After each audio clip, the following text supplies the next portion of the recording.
This is TVC News at 10. This edition features our Sunday specials, but first let's start with today's news.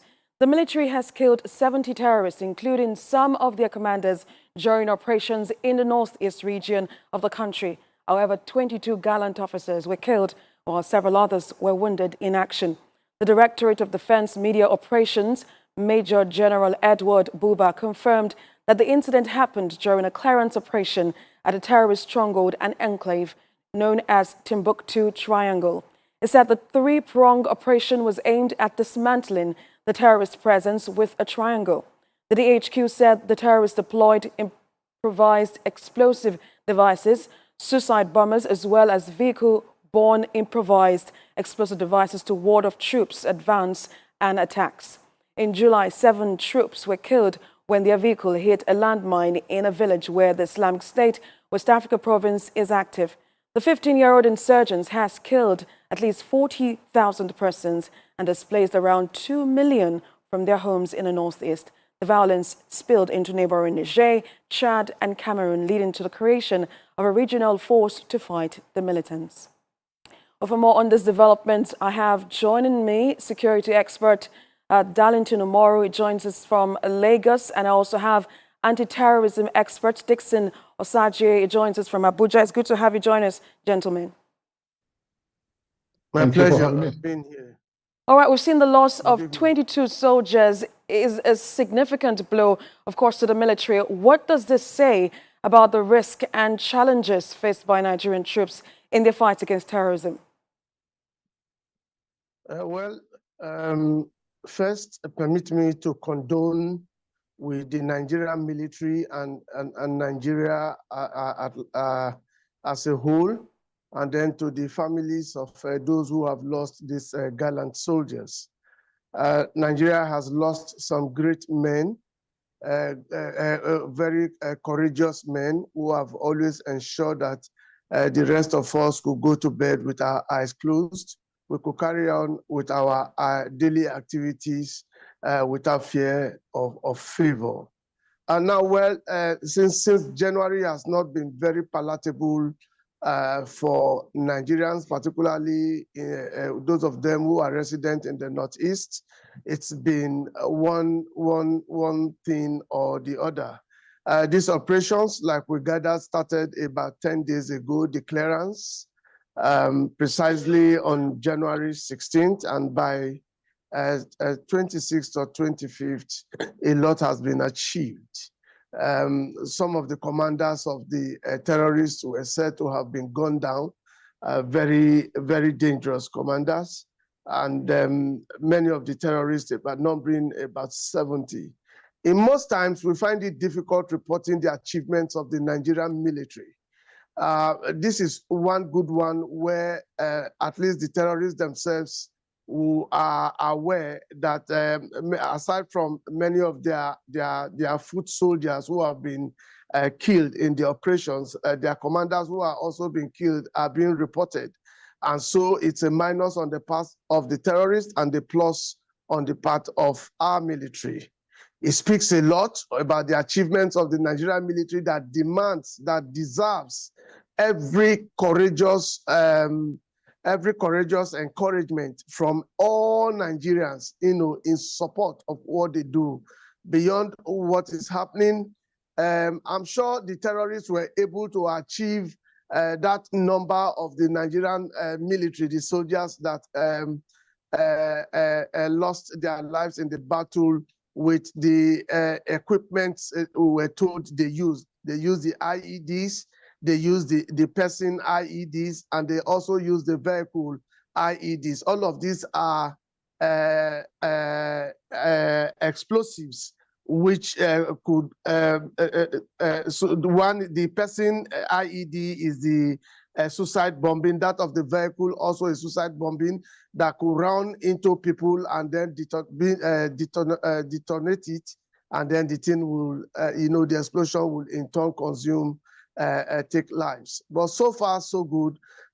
January has not been a palatable one for Nigerians and the military. Well, let's bring in Mr. Osagie into the conversation. What do you make of the operation of the insurgent groups in the northeast, and how has their operations, of course, affected the region's security. You take a look at the insurgents groups' activities in the last 2 months. Well, you see, every terrorist want to strive to, succeed, and they also want to make a name for themselves.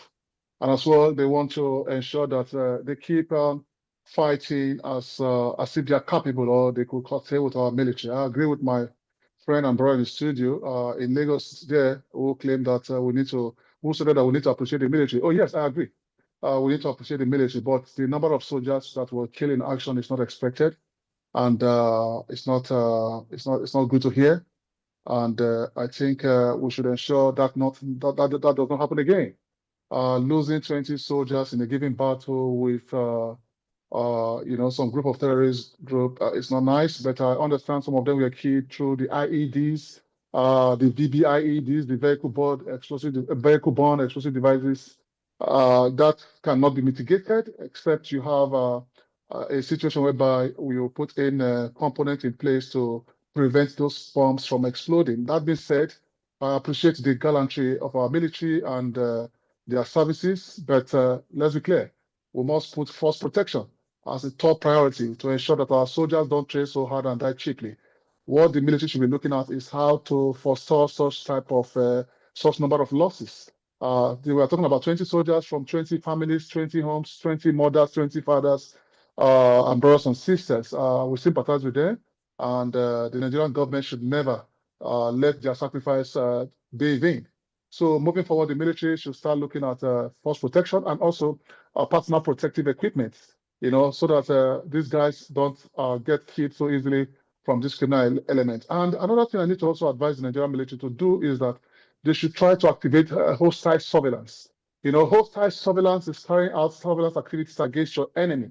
So the military should project high level of hostile surveillance within the enemy territory or within the enemy camp, so that when they are going for an attack against these guys, they don't lose a lot of men or a lot of soldiers. They'll be able to decimate these guys, know their numbers, know their strength. If there are 200 in a location, then you move in a battalion of soldiers. If there are 100 in a location, you move in a battalion of soldiers so that the number will outweigh their own capacity and strength. In doing this, I think we'll be able to mitigate this magnanimous numbers of soldiers that were killed in action. But we appreciate their sacrifice, but this losses is preventable, and in the nearest time, I think they should try to prevent such type of losses so that the terrorists don't get motivated that they've taken down 20 soldiers. I think that should be looked into very seriously.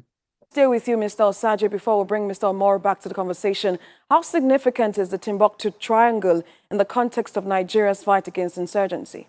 Well, for me, I think the Nigerian government are doing what they can, the best they can. But like I rightly said, we all think that this battle belongs to the military. That's a mistake. Counter-terrorism is not a military-centric approach only. It's both military-centric and population-centric. So if you talk about the Timbuktu Triangle, what we should be looking at is that a lot of people need to come on board to support the military. The community needs to support the military. Where are these guys coming from? Where do they reside? How do they advance from one location to the other? And if we don't have an effective intelligence, I tell you the truth, we will suffer a lot of losses. But I think the Nigerian people have a lot to play, political will, so that they will give our military a lot of intelligence. What the military needs now from the civilian populace is intelligence. So once we get this intelligence, we'll be able to, ramp up this criminal element and take them out. But first of all, the military are doing so well in the area of demoralization, because when it comes to counter-terrorism, 4 factors place. Demoralization strategy plays out, the resourcing strategies play out, the mobilization strategy play out, and the linking strategy. Now, the killing of these key commanders is the mobilization strategy and demoralization strategy. And this is a very good one from the military. They should keep on the momentum, because when you take out these commanders, what you do is that you demoralize their fighters, you demoralize, and you put it on news that their commanders have been demoralized. But if we want to succeed in this battle, we should be looking at the resourcing strategy as well.